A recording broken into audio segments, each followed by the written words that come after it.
With LeBron James always striving to make his teammates better, he actually ruined the careers of some of the guys he played with and against. During Kevin's 6 seasons with the Minnesota Timberwolves, he averaged a double-double with 19 points and 12 rebounds. By doing this, he made his way into the special group of big guys in the NBA that can sharpshoot the long ball. During the 2010-11 season, he broke the record for most consecutive double-doubles in points and rebounds with a 53-game streak after being traded to the Cleveland Cavaliers in 2014. Kevin Love's image of being one of the best three-point shooting big men and all-around elite player was questioned and then taken away. His stats went down a little bit, and in his 6 seasons with the Cavaliers, he averaged 17 points and 10 rebounds. Other than the championship he won in 2016 playing with LeBron, nothing good happened for Kevin Love's career while playing with LeBron. Kevin Love went from one of the most elite players in the league and the best player on the team to a mediocre teammate that LeBron James' fans made him out to be when they said LeBron doesn't win the finals because he has no help and no star players for teammates. That argument alone discredited Kevin Love and made him out to be less of a player than he actually is.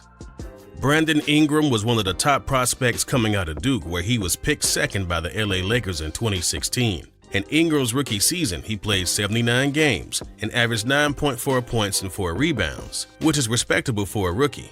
In his second season, his stats per game went up tremendously to 16 points and 5.3 rebounds. Everyone thought that after LeBron James signed with the LA Lakers for the 2018-19 season, Brandon Ingram's career would go to the next level. People thought that Ingram would be like a Dwayne Wade to the equation, like Wade was for the Big Three in Miami, or he would be like a Scottie Pippen to the Michael Jordan era.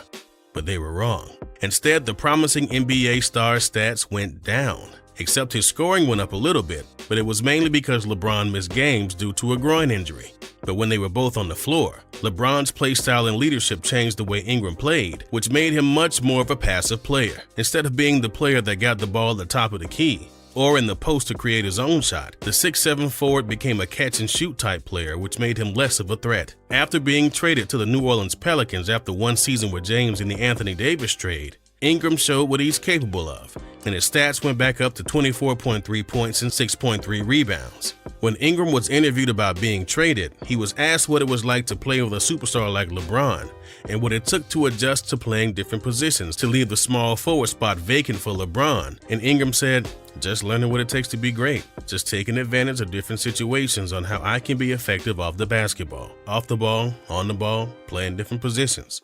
While Ingram played with the Lakers, LeBron thought very highly of him, and LeBron even said, "I thought he was great. His pace, his ability to play the point and play the wing. He's a very special talent, and we're definitely happy to have him on our side." Lonzo Ball was a young prospect with a bright future when he came out of UCLA and was drafted as the second pick in the 2017 NBA draft to the Los Angeles Lakers. After having a great rookie season where he averaged 10 points, 7 assists, and 7 rebounds, while being named NBA All-Rookie Second Team. When LeBron James was traded to the Lakers, he did everything that Lonzo Ball did with the Lakers, but the only thing was that the future Hall of Famer did everything better than Lonzo.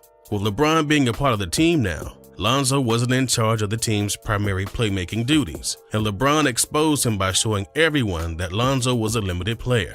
Although Lonzo's defense was good, he lacked the skill that LeBron needed him to do, and that was shoot the long ball. James was used to being surrounded by shooters, and when Lonzo only shot 32% from downtown, he wasn't looked at as an important part of the team, which is why he was traded. In July of 2019, Lonzo was traded to the New Orleans Pelicans with teammate Brandon Ingram and some future draft picks for their all-star Anthony Davis. Now that Lonzo isn't playing with LeBron where he was limited and suppressed of his talents as a point guard, he's having his best season with the Pelicans, where his numbers have improved to 12 points, 7 assists, and 6 rebounds a game. He was also having a great year from 3 where he was shooting 38%, but too bad he didn't get it together sooner, because maybe he could have still been playing for his home team and with a legend like King James. Although LeBron made Lonzo a different player than what he was in his rookie season, Lonzo had nothing but good things to say about LeBron when he said, "The person who's mentored me the most in the last year is probably LeBron. Just being with him pretty much the whole year. Same team, same bus, same hotel. I was just always with him and just picking up what I can from the greatest to ever play." Jason Terry had a great NBA career where he played 19 seasons for 6 different teams. but the heart of his career was with the Dallas Mavericks.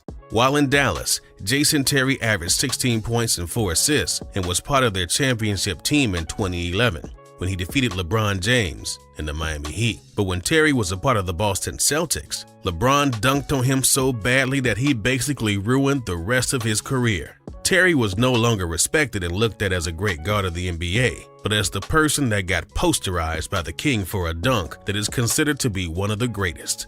During an interview, Jason Terry explains what sucks the most about being a part of that alley-oop, and he said, "I think the worst thing about this is every time I'm in arenas or at the grocery store, little kids come up to me. Hey, are you Jason Terry?" "Yeah, that's me." "Why did LeBron dunk on you?" I'm like, come on, I thought you were going to ask for an autograph. After Isaiah Thomas was drafted in the 2011 NBA draft as the last pick in the draft, he's played for a couple different teams. But when he was on the Boston Celtics, the 5'9" point guard from Washington finally got the recognition he deserved. In his 3 seasons with the Boston Celtics, Isaiah Thomas had his best seasons of his career, where he averaged 24 points and 6 assists as a Celtic. After his last season with the Celtics, where he averaged 29 points a game, his stats plummeted after that. Then in the 2017-18 season, he was traded to the Cavaliers, where his stats and performance started to decline. He played 15 games with the Cavaliers and started 14 of them, where he averaged 14.7 points and 5 rebounds, which is still good, but when he averaged almost 29 points the season before, there had to be something wrong. Everyone loves LeBron James, but no one knows what goes on in the locker room and at practices. And after Isaiah was traded to the Lakers that season, he said LeBron would talk down to him. Chris Broussard was on Undisputed and talked about what Isaiah Thomas said about LeBron James when he said, "I was talking to somebody yesterday close to Isaiah, and they said Isaiah Thomas has absolutely no love at all for LeBron.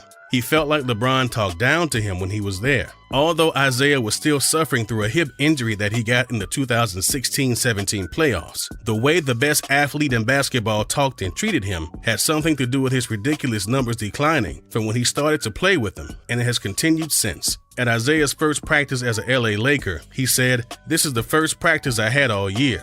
Let's see how my hip responds tomorrow with the soreness and things like that. But I'm here and I'm happy. Got my joy back and I'm ready to put on a show for the Lakers." Isaiah Thomas plays for the Washington Wizards, where he's just putting up average numbers of 12 points and 3.7 assists a game, which is nothing like the all-star numbers he was putting up before he played with LeBron James. But no matter what happened between the two, LeBron had good things to say about him in his farewell when he said,